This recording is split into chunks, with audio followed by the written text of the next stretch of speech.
You were designed to be manipulated. It's not something most people want to hear, but this is how it works. 1. Humans are herd animals. Humans cannot survive on their own for any length of time. Illness, injury, and old age are constants in human existence. Anyone who is isolated is simply waiting for something bad to happen to them that will eventually kill them. If, of course, someone isn't there to give them a hand or help. This can be as simple as falling down the stairs, hurting your back, and not being able to move. If this happens, you will die within 3 days due to dehydration. If a family member was there, 3 hours later after a short ride to the hospital, and some painkillers, you would be back home in time for the big game. The myth of the ancient hermit living by himself is just a lie. Ancient yogis living in a cave meditating all day always have a support network. People bring them food, students stop by to make sure they're okay, followers bring gifts, and all of these are done to take care of the old man when he gets sick. This is why married men tend to live longer than single men. A 2020 study by the U.S. Medicaid Association indicated married men live over 2 years longer than single men past the age of 65. This is also true for women, and many studies have verified this. Look around your room. That cell phone in your hand is a product of over 4,000 different manufacturers once the subcomponents are accounted for. The purified water you drink in your house required dozens of people to just lay the transmission pipes by the time you account for what was required to make the pipes in the first place. Item number 2. Humans are empathic. Empathy, or what is known as reactive clairsentience in the 60 skills curriculum, is an energetic exchange between people that changes their behavior by manipulating their emotions. This is why women care for their children instead of abandoning them, for the most part. It is also why groups of people united behind a common goal all act the same. It does not matter if you are a doctor, a lawyer, a cop, or engineer. That energetic resonance in the group norms and controls the behavior of the group. It is also why people who cannot get along with others eventually get thrown out of the group. This is the basis of the egregore effect that gets talked about so much on this channel.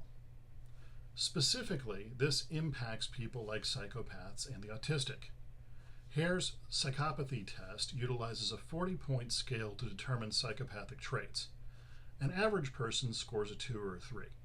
People scoring over a 20 generally cannot work in groups. Most of the famous serial killers score in the low to high 30s. Jeffrey Dahmer scored a 23. Lawrence Bittaker scored a 39 out of 40. Pretty incredible. Both men were known as loners. The behavior of serial killers is often likened to predatory insects. They literally feel nothing for their victims. Also, approximately 1 in 30 men in the U.S. are autistic. This condition is characterized by an inability to work well with others, even in high-level functioning autistics. The primary cause is a lack of empathy. This is also why autistic men generally have a hard time with employment and procreate at lower levels than the general public. Item number 3, ball above head. One of the primary techniques used in esoterica is the infamous ball above head method. In this, a practitioner places their attention on the space approximately 1 hand width above their head.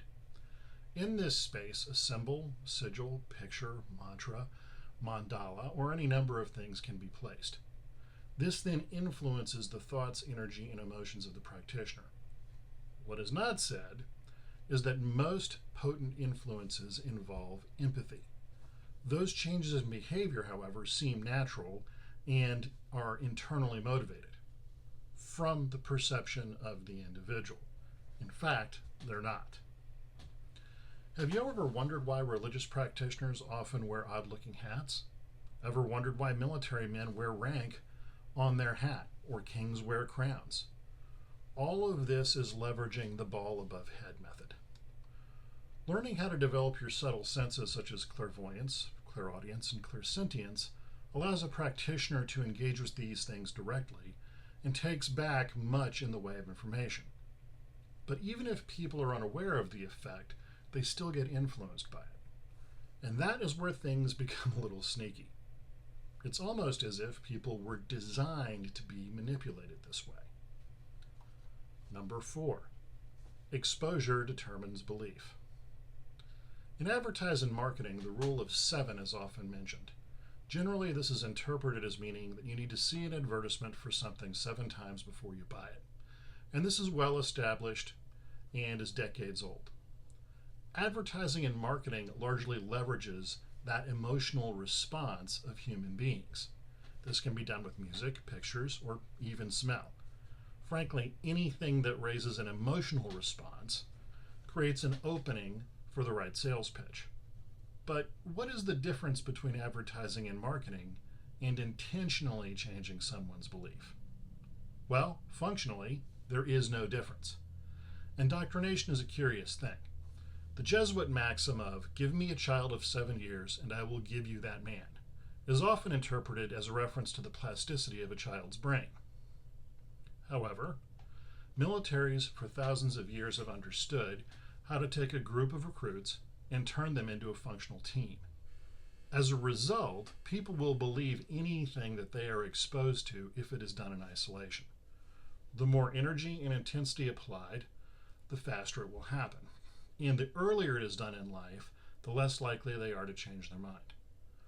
While people are aware that antibiotics were discovered in 1910 with the invention of Salvarsan, segments of the medical community were still arguing against the effectiveness of antibiotics in general and the bacterial infection model of illness well into the 1950s.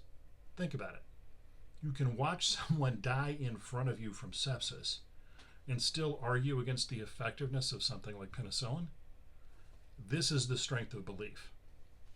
And this presents the extreme danger of mass media.